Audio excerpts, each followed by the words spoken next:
dengan jelas bahwa borok-borok politik Jokowi memang harus kita bersihkan sebersih mungkin dari bumi Indonesia lewat proses dejokowisasi.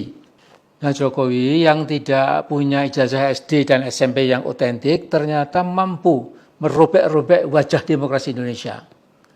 Perlakuannya pada konstitusi secara ugal-ugalan, juga hobi ganasnya membuat utang luar negeri seenaknya sendiri, prestasinya dalam memecah belah bangsa, juga kesuksesannya berbohong dan menganggap bangsa Indonesia sebodoh dirinya, tidak ada yang bisa mengingkari. Itulah saudara Jokowi. Nah, kegegabahan dan kekonyolan politiknya tercermin dalam memaksakan perpindahan ibu kota kita dari Jakarta ke Kalimantan Timur, tepatnya di Kabupaten Penajam Pasir Utara. Saudaraku, memindah ibu kota Indonesia, negara terbesar nomor 4 di muka bumi, dilakukan secara serampangan, sekedar refleksi keinginan pribadinya yang sempit dan picik. Nah, menghadapi Jokowi yang punya berbagai fantasi dan halusinasi kampungan, memang tidak mudah. Jokowi berhasil menginjak-injak demokrasi kita dengan segala cara. DPR, DPD, MPR sudah dikooptasi secara brutal supaya bersikap seragam tunduk pada Joko Widodo. Juga lembaga tinggi semisal Mahkamah Agung, Mahkamah Konstitusi, KPK ditundukkan untuk memfasilitasi ambisinya untuk menjadikan anak-anaknya yang masih ingusan bisa melambung ke posisi puncak. Yang bungsu dipermudah untuk mengkudeta sebuah partai dan supaya bisa jadi gubernur di Jawa Tengah dengan segala cara. Kemudian si menantu diupayakan by all means at all cost supaya jadi gubernur Sumatera Utara. Semuanya dikerjakan tanpa malu. Mungkin memang sudah lama rasa malu itu sudah mati dalam diri Jokowi.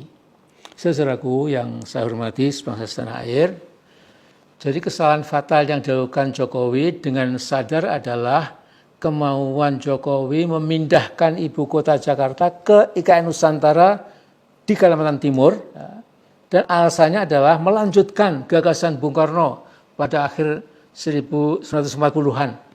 Tetapi Bung Karno cukup cerdas, tidak membayangkan ibu kota di tengah hutan belantara, di area perbukitan yang ternyata miskin air, harus menggusur secara jelas dan kejam, ya, ribuan penduduk asli yang sudah hidup turun-temurun dan lain sebagainya. Nah, karena itu keterbatasan akal dan juga keterbatasan budi saudara kita Jokowi memaksakan kehendaknya untuk memindahkan ibu kota supaya ada legacy yang diwariskan bahwa dialah presiden yang berhasil memindahkan ibu kota Jakarta. Nah, kata Pak Dalang, keinginan gegabah Jokowi itu tanpa studi matang dinamakan kemauan bilung. Bilung adalah temannya Togok yang mengabdi pada keserakahan dan ketamakan. Sudah begitu terang benderang proyek IKN pasti mangkrak, 100% kata saya, masih saja Jokowi mereka-reka membayangkan IKN tidak harus berhenti, harus lanjut. Maka terbitlah Perpres nomor 75 tahun 2024 tentang percepatan pembangunan IKN Nusantara yang ditandatangani 11 Juli kemarin. Nah, di situ ditandaskan lagi bahwa orang asing boleh memperoleh hak guna bangunan selama 190 tahun. Hakikatnya Jokowi sedang menjual tanah Indonesia ke pihak asing. Saya kira segera saja saya menyimpulkan usulan saya.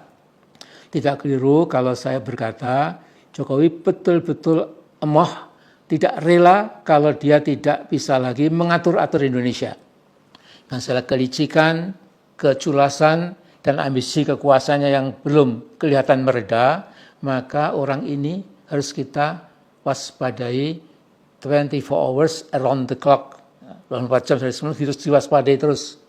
Put him in the spotlight day in, day out. Letakkan dia di spotlight, ya pagi, ya malam, ya siang, ya sore hari. Jadi kita perlu ingat juga Jokowi itu masih punya banyak pengikut diehards. Tetapi yang tersisa sekarang tertinggal yang bodoh-bodoh. Ya. Diehards yang pandai, berargumen dengan baik karena punya akal, kini sudah meninggalkan Jokowi. Saya kira semuanya. Yang tersisa, saya lihat tinggal yang bodoh-bodoh, yang pentalitan, jungkir balik sambil ketawa-ketiwi menertawakan dirinya sendiri. Nah, saudaraku, asalkan Jokowi diwaspadai terus di dalam maupun di luar negeri, di Colomadu maupun di kota lain, around the clock, diawasi terus, tidak bakal Jokowi dapat membuat rapat-rapat gelap.